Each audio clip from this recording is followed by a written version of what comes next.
Hey everyone, welcome back to another video. If my voice sounds a little strange, it's because I'm sick or because I've gone sicko mode. And if you hear construction noises in the background, it's because there's construction in the background. For those of you who aren't aware, there was a little mismanagement at Astroworld, which is the Travis Scott festival. Travis has this history of asking people to get a little wild and crazy that leads to injuries. Concert disaster in Houston. 8 people killed, hundreds more injured when the crowd surged as Travis Scott was on stage. We're learning more about the victims as Scott himself speaks out. Concertgoers told NBC News that around 8:30 p.m. the crowd began to compress and push, making moving, even breathing difficult. I was telling people like there are dead bodies over there and nobody believed me. So far there have been 10 fatalities and hundreds injured. So who's actually to blame? That they were present at the festival, that they sustained injuries at the festival, and that we will make sure that they get justice, because this should have never, ever happened. And it ain't no mosh pit if ain't no injuries. I got 'em. So if you are a normal human being and 9 of your fans end up getting crushed by all of your other fans, you'd probably be a little traumatized. You'll try to get help for the other fans who are also injured but who are luckily alive. You'll maybe try to partner up with someone who knows what they're doing and try to get help to everyone else. Maybe you'll try to go to therapy yourself. If you are a Sigma hustle god, if you are a man, you'll leverage this tragedy into a brand partnership. So Travis Scott, the Sigma, partnered with BetterHelp, which is a counseling app, to provide 1 month of free counseling to everyone who was impacted by Astroworld. BetterHelp is this platform that connects people who are looking for counselors with counselors. It's kind of this typical late-stage capitalism company, the kind that makes you go, we live in a society, that kind of a company. It has been selling your data to Mark Zuckerberg. It has unskilled psychologists and counselors on its platform who often do more harm than good. Its employees are burnt out. It pays next to nothing to the psychologists who make the platform. So I thought it would be fun to have a comprehensive video in which we get to see how BetterHelp is sort of shady and how this entire partnership is kind of poking fun at the entire tragedy. So as you can see here, the online mental health care industry absolutely boomed during COVID because there was just general paranoia all around. There were people dying, everyone was locked inside their homes.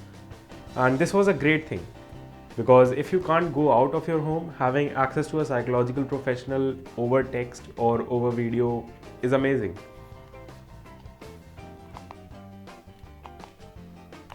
Even before COVID hit, the prospect of going out of your house if you were mentally ill was way too much. And that's where online therapy actually stepped in. It helped you overcome all of that stigma that was surrounded by it, and you could just access a therapist at the comfort of your home. Overall, the online mental health care industry is really good because it lets people get access to a lot of care and a lot of support without having to actually step out of the house. You know, you can just stay at your home and get access to a therapist who can make you feel better. For all the good that it does, the industry is also very fairly awarded. For example, Calm right now is a $2 billion app and Headspace is a $3 billion app. But still, there's a lot of shady shit that goes on inside this industry that people are somewhat aware of. They don't really always meet the compliances. They hire people who are not really qualified to provide the kind of care that's necessary. They cut a lot of corners. They give a platform to alleged sex offenders. You know, the usual.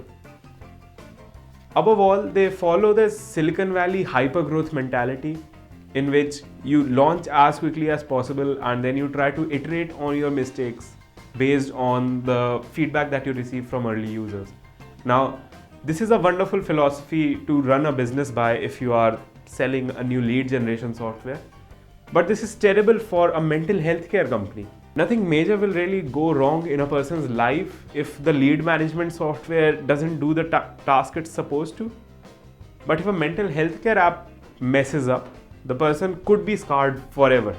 And this is a major problem because these companies are usually not headed by therapists or even psychology professionals.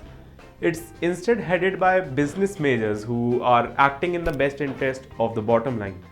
Of course, one of the best known players in this industry is BetterHelp. It was started in 2013 by a man named Alan Matas. And prior to starting a mental health care company, he had started a bunch of startups in the ad tech industry. Since starting it in 2013, he has been a board member ever since. And 2 years after starting the company, he sold it to a conglomerate known as Teladoc. Lately, BetterHelp has really been pulling the weight of Teladoc, and as early as 2018, it was responsible for 15% of the revenue of the entire company. Now, this is impressive because back when Teladoc bought the company, it was barely making any revenue at all. Within a short span of 4 years, BetterHelp managed to achieve this massive growth based on... So if you are similar to me in the way that you are not made of money, but you still want to talk to a professional about some of your feels, then I want to tell you about BetterHelp. BetterHelp is a program that has assisted over... That's why I'm excited to once again say that today's episode is brought to you by BetterHelp. This is something I really think is great, something I actually really believe in. So BetterHelp is... Mills, and this video heavily touches upon mental health. If you're currently struggling with your mental health, I highly encourage you to reach out to someone, such as a family member, a friend, or professional. In light of this video, I'm working with BetterHelp to help provide another resource for you guys. BetterHelp is an app and a website that allows you...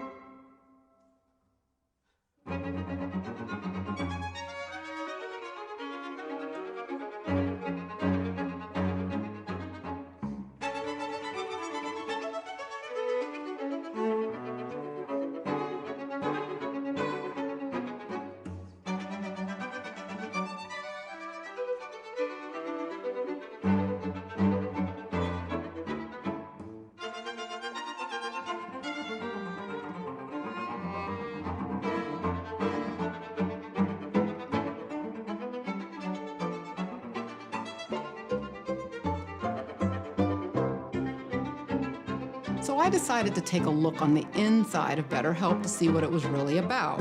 Give it a look using the link below, which is betterhelp.com/drmarks. So today's topic of discussion is going to be about my experience with the BetterHelp platform. And I do have a special code for you as well. So if you're wanting to try out this platform, head down to the description because I do have a code where you can get the first week of therapy for completely free.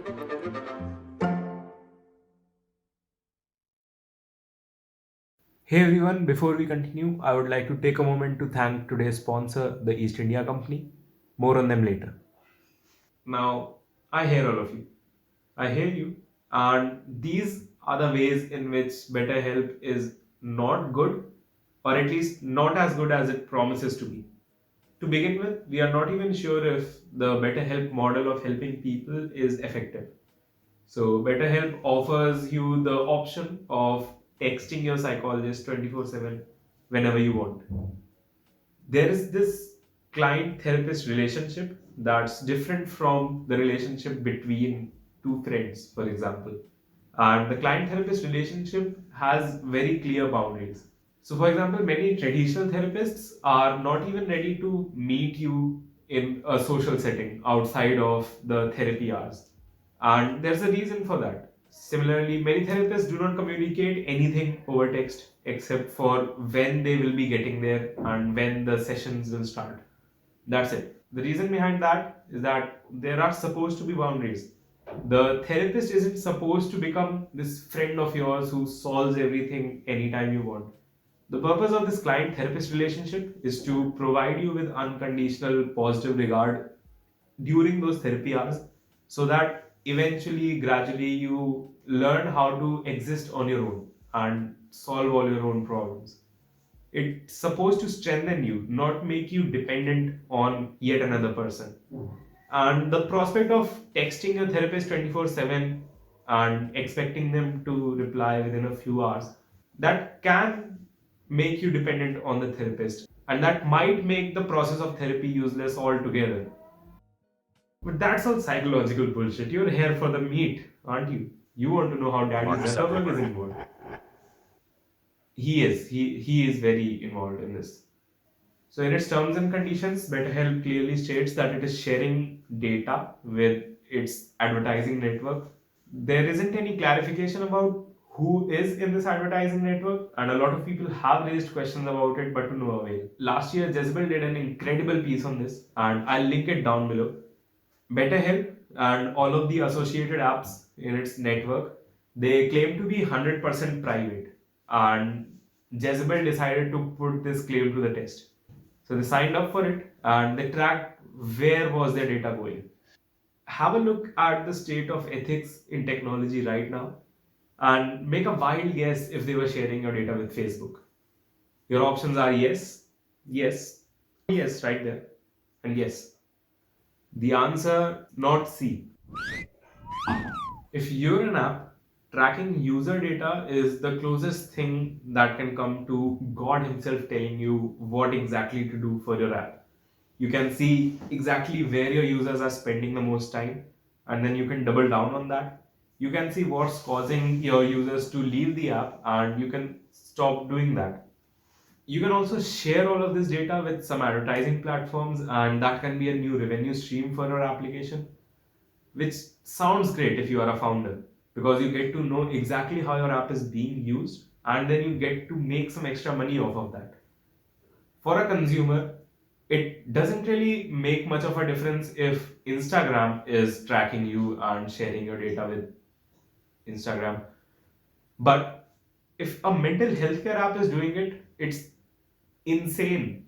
You are sharing your most intimate, most private details on that application, and then that application is telling when you were last feeling depressed to Daddy Zuckerberg. So there are firms that also specialize in creating software that can track user data. Most apps that we use do not build their data collection team from the ground up. Instead, it is outsourced to a firm or another startup that specializes in collecting data.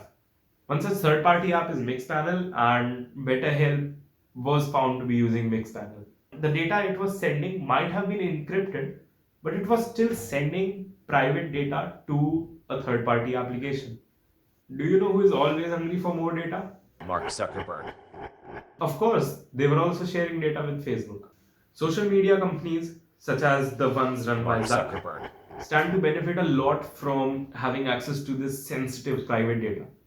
Every single time you open BetterHelp, BetterHelp sends a signal to Facebook that you are feeling kind of down, because that's the only reason you would go to BetterHelp, right? If buying clothes makes you feel better whenever you're depressed, and you scroll Instagram when you're feeling down, it's likely that you'll spend more time looking at cloth posts, or you might even follow a link to buying a certain cloth piece. If every time you are feeling down and you open BetterHelp, Facebook gets to know that you're feeling down, and then Facebook also knows that every time you're down, you tend to buy more clothes. Facebook can use both of these data points and then bombard you with advertisements for clothes.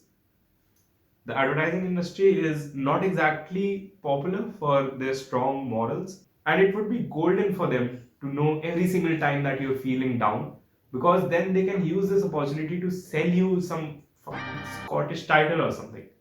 Now, in addition to sending a signal to Facebook every time you were logging in, Jezebel also discovered that the metadata of every single text that you sent to your therapist was being sent to Facebook as well.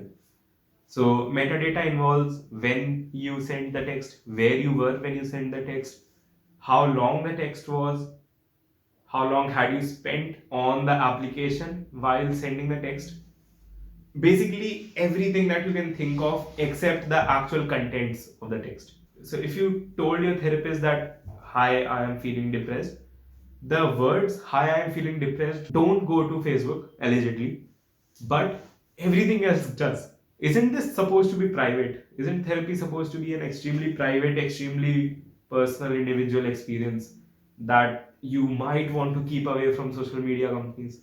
Do you really want your ads to be personalized based around your mental health? Hey, lady, let us fix your anorexia, please. Use our cement. Fix the void your father left. 95% of what veterans with PTSD love this toothpaste. So for example, it won't know that Satvik is feeling depressed.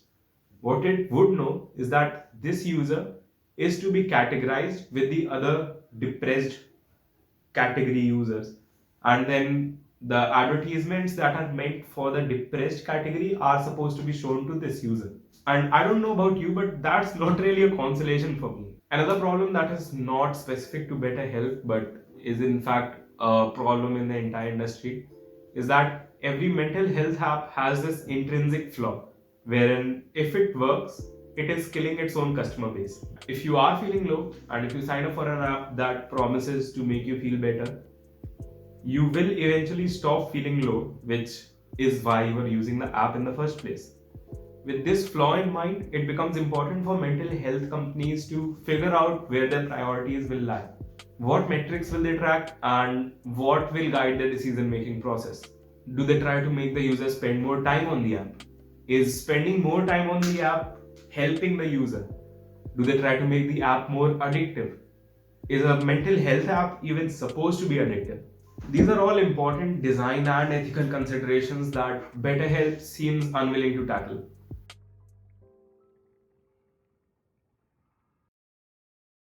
I have said a lot so far, but if you'll head to the website of BetterHelp and if you'll click on the reviews section, you'll see that everything that I've said so far is completely useless because people are loving it. People are absolutely in love with it, and BetterHelp has improved the lives of everyone who has ever touched it.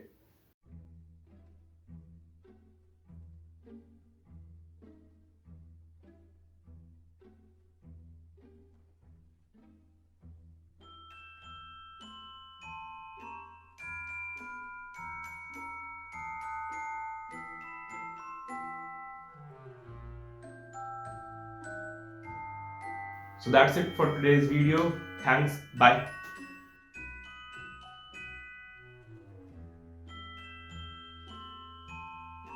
Wait a minute.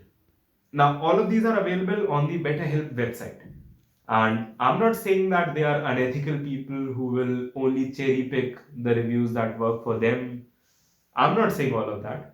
I'm pretty sure that if we just go further in their website, we'll see a few reviews that are not 5-star, a few reviews that maybe have a few negative experiences about them, a neutral review. They don't have a single neutral review on their website. Now I get that the reviews they add on their website are supposed to be social proof and they won't really showcase any negativity about themselves because that would be kind of against the point of having a reviews page. That's completely fine. A lot of businesses do that. I'm not sure if a mental health business should do that, but alright, that's completely fine. I'm pretty sure that we'll find similar experiences on this little new invention, the internet. Let's have a look, shall we? So let's go over some of the good and the bad parts. Unfortunately, my bad list way outweighs the good list, but let's check it out.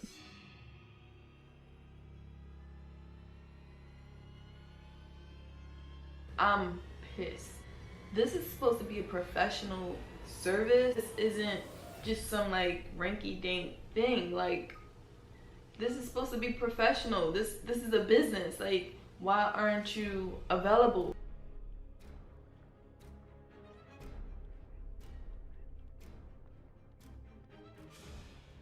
I had a horrible experience. And I couldn't in good conscience after doing the trial recommend it to you guys as Yeah. This is a problem because they don't really pay a lot to the people who make BetterHelp what it is. The average payout for a therapist based out of US is around $30 an hour, whereas in a private practice, she can make $120 an hour. So they're really scraping the bottom of the barrel in terms of the talent that signs up for BetterHelp. If someone goes through years of schooling, which someone is supposed to in order to become a therapist, they won't really settle for a payment that low unless they have some serious financial problem. When they eventually do sign up, most of them, not all of them, most of them will put in the minimum amount of effort necessary. When the caregivers on your platform are giving as little care as possible, the receivers on your platform will receive as little care as possible. You can't create an Uber-like employment model for caregivers and for professionals and then expect them to give the best that they can while burning out in the process and barely making enough money. They won't do that. It's not their fault. As I mentioned previously as well, when Teladoc bought BetterHelp back in 2015, it was making next to no money. And within 4 short years, it had grown so exponentially that it was making 15% of the entire revenue for this giant conglomerate. What happened?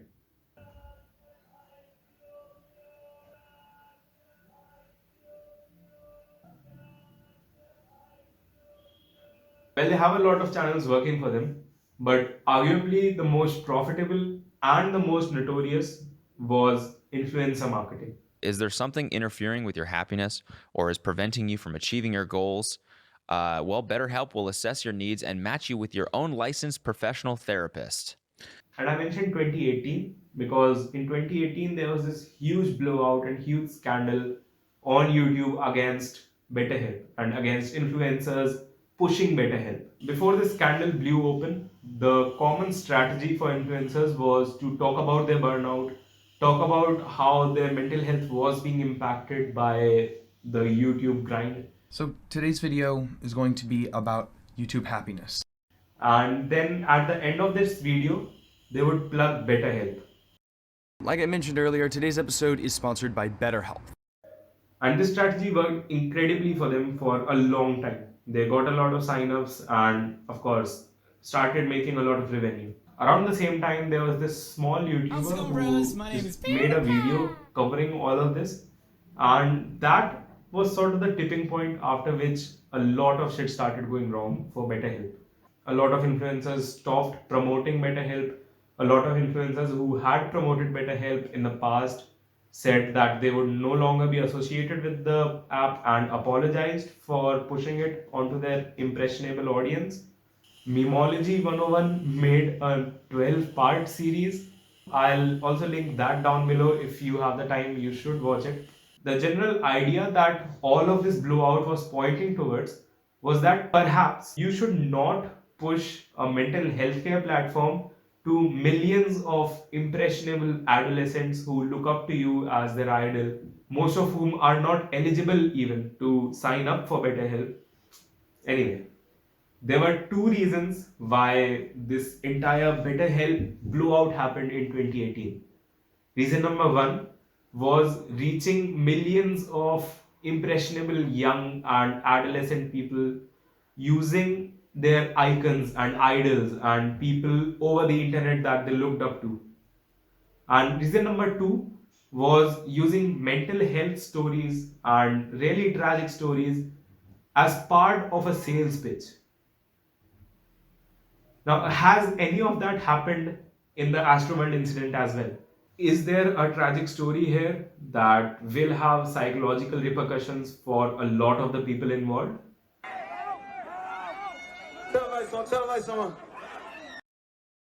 Is there an idol involved here who caters to a large audience primarily of young people? BetterHelp did not get better help. Sorry for acting like that. It will happen again.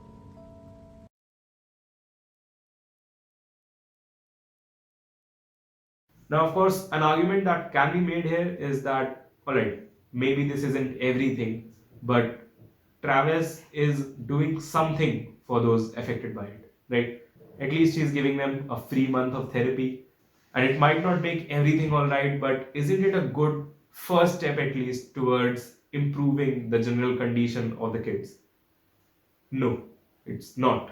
First of all, we are going to grow up. We are not going to discuss any of the shit about BetterHelp selling the data of young kids to Mark Zuckerberg, how unethical that is, how that is sort of malpractice. We'll not discuss any of it. It's the free market, and if the free market triggers you, you should go back to your liberal cave. We won't discuss how that's unethical, how shitty it is, none of it. right? On this channel, we won't have that. Overlooking that completely. What happens after the first month is over? Because you will still need your credit card information to sign up for BetterHelp, right? And it's not like within a month your trauma will completely be healed and you'll move on to a better life and you'll cancel the subscription. This is a point that I really want to hit home. As a therapist, I want to let people know it's very unlikely that someone's trauma, PTSD, will be dealt with in the best way in just 1 month. If anything, it takes 1 month even to get to know a new therapist. So you were traumatized because of this idol's mismanagement. His team mismanaged, he mismanaged. Whoever mismanaged, it led you to be traumatized. And now that you're traumatized, the idol is providing you a solution to that trauma for a month. And after that, you will be paying out of your pocket for the trauma that should not have been caused in the first place. So BetterHelp gets a ton of new customers and Travis Scott gets good press. He gets forgiven for all the mismanagement, all the deaths, all the trauma. The Rolling Stone magazine did an incredible article on this a few days ago. It says, it took just 3 days for Travis Scott to do what Travis Scott has always done, announce a partnership. And then this is from an article from Jacobin that the Rolling Stones article also links to. Travis Scott is partnering with BetterHelp to offer 1 free month of therapy to those affected. Such a move is more befitting a podcast. Imagine promo code Sicko Mode or Mass Casualty Incident. The Rolling Stone article also shows how there is nothing out of the blue about this 1 month that Travis Scott is offering. If you're a fan of Ariana Grande, you get 1 month free of BetterHelp and then you also get 15% off the next month. So people who saw with their own eyes their closest friends getting crushed in a wave of other human terror, and then people who heard Thank You Next and thought Pete Davidson was really bad. BetterHelp is purely a segment of a large conglomerate, and the only thing driving their decisions is improving their bottom line. There's nothing idealistic going on here. It's pure business on their part. If we have another look at the BetterHelp website, we'll see that they do not promise under any circumstances that the people they will connect you with will be even minutely skilled to help with anything that's serious. If you just witness people who were just dancing next to you a few moments ago get crushed to death in a wave of other human bodies, it's kind of safe to assume that you have some sort of trauma with you. You still believe that it was not Travis's fault. You still believe that Travis Scott is a good guy, he's looking out for you. You sign up for BetterHelp, you get the 1 month of free therapy, and then you get connected by someone who tells you how it is all due to extreme anxiety, and that anxiety is all about worriness. This is a brand deal, plain and simple. And even if Travis Scott isn't being paid a lot of money, he's still receiving a lot of good press, a lot of goodwill, and the best benefit out of it would be he will get forgiven if enough people do it. It's safe to assume that back in 2018, when YouTubers were promoting BetterHelp, they didn't know better. They were either working alone or with very small teams, and it's understandable how they could not do due diligence before promoting something. But can we really expect somebody as huge as Travis Scott, with his entire team working behind him, to be completely unaware of all the shitty shit that BetterHelp is involved in?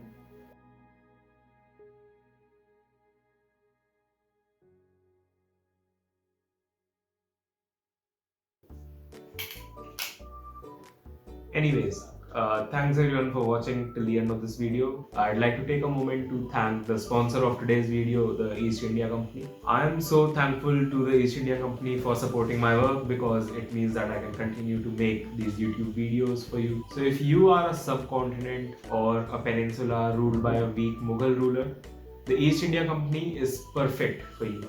If you have a lot of ethnic groups living in harmony inside your country, the East India Company will make sure that they poison this harmony and they divide all of these small little groups of people And this is not just a sponsored segment read. I can personally attest to the fact that the infighting and disruption they cause will last for centuries, even if you cancel your subscription. My country unfortunately had to cancel our subscription a few decades ago, but we still idolize white people and we still fight amongst ourselves. What are you going to do without the East India Company? Be a democracy? Be led by our own people? That's cute. The best thing about this sponsorship is that since the East India Company cares so much about us creators and about the audience, the first 1000 people to sign up using the link in my description get added bonuses such as a massacre and a very long famine for no reason at all for free. You don't even have to pay any premium for that. Sign up for East India Company today. And once again, I'd like to extend my gracious thanks to them for allowing me to make today's video.